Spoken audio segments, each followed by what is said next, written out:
Hola, en este espacio vamos a hablar sobre el origen evolutivo de la reproducción sexual.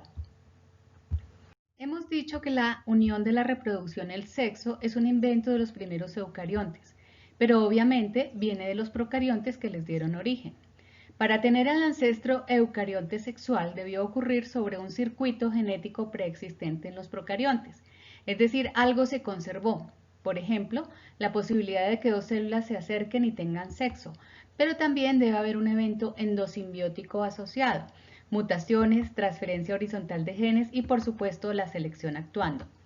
Esto permitió que el eucarionte ancestral mantuviera el sexo, que desarrollara la fusión de células haploides para organizar una célula diploide y con ello las bases de la meiosis que permiten el rearreglo y recombinación de los genomas y la posibilidad de reducir de nuevo de diploide a haploide. Esto quiere decir que se desarrollaron evolutivamente los genes de la meiosis que se heredaron a todos los eucariontes. El primer paso podría ser la fusión de dos células haploides por un proceso similar al que dio origen a los mismos eucariontes. Una fusión de células quizás por un proceso de fagocitosis que incluyó la pérdida de la membrana celular del fagocitado y el mantenimiento de los dos genomas formando una célula diploide con un genoma expandido. Estos mecanismos de unión entre células son complejos y se han estudiado extensivamente en muchos grupos, pero ya habían evolucionado desde los procariontes. La célula diploide, al incrementar la haploidía, tendrá una redundancia genética con una variación leve en el material proveniente de las dos células que se fusionaron, que debieron en todo caso tener algún grado de similaridad genética para poderse fusionar. Esta haploidía aumentada provee a la célula resultante con nuevas funciones, vías genéticas y adaptativas. Recuerden las ventajas evolutivas y adaptativas del sexo y la diploidía. El tener material genético de dos diferentes células puede proveer lo que conocemos en otras esferas como vigor híbrido. Por lo tanto, la fusión de dos células permite el enriquecimiento genético y el tener linajes más exitosos y adaptativos. Pero, ¿y entonces, por qué no se fusionan más y más células y tener más niveles de haploidía mayores?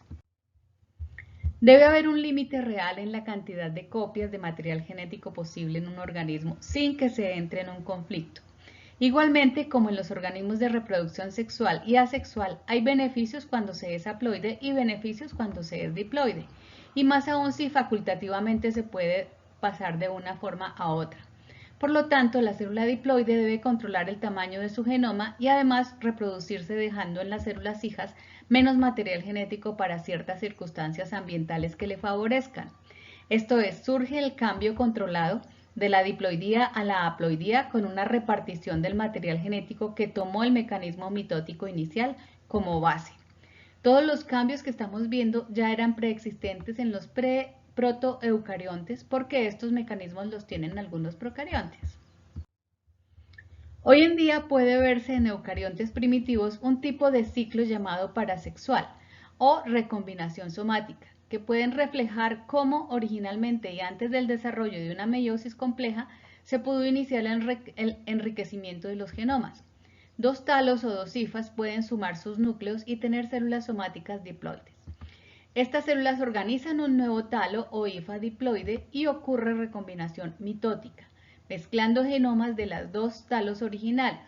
El talo resultante es diploide, pero diferente porque los DNA parentales se mezclaron, recombinación somática. Luego el talo diploide libera una célula diploide que sufre un proceso de haploidización.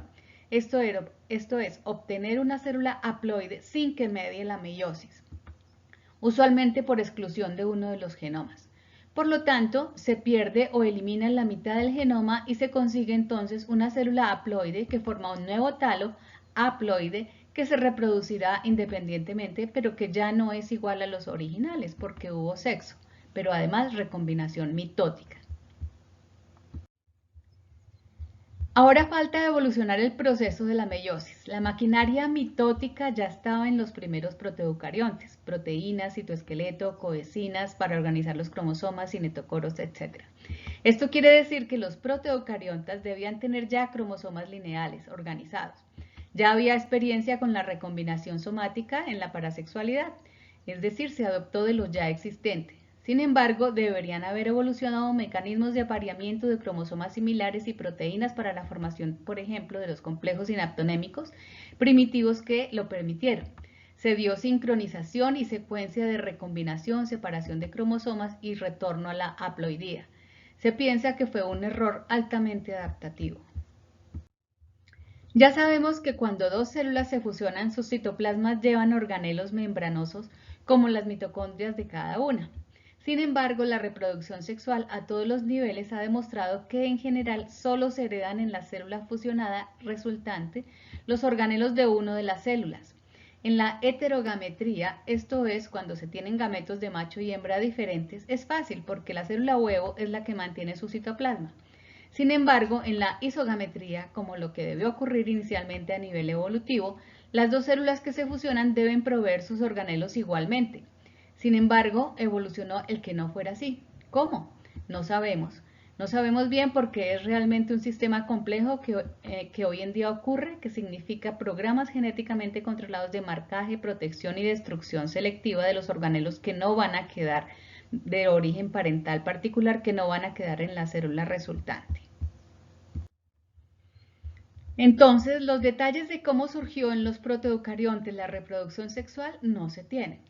Se observan los eucariontes más simples y se deduce que su estado actual podría reflejar lo que pasó inicialmente. Sin embargo, en muchos de los eucariontes simples actuales se ha visto que sus características simples son más bien derivadas. Han perdido lo que habían alcanzado, esto es, son en realidad más evolucionados. Por lo tanto, lo que sabemos hoy son suposiciones. Lo importante es que al estudiar los mecanismos de la reproducción sexual se puede deducir que muchos de ellos son derivados de caracteres preexistentes en procariontes, mientras que otros son novedades evolutivas, como por ejemplo en la organización cromosómica, el complejo sinaptonémico, etc., relacionados también con otros procesos desde el origen mismo de los eucariontes. Sin embargo, muchos se basaron en el refinamiento y error de procesos preexistentes. Hasta ahí sabemos. Muchas gracias.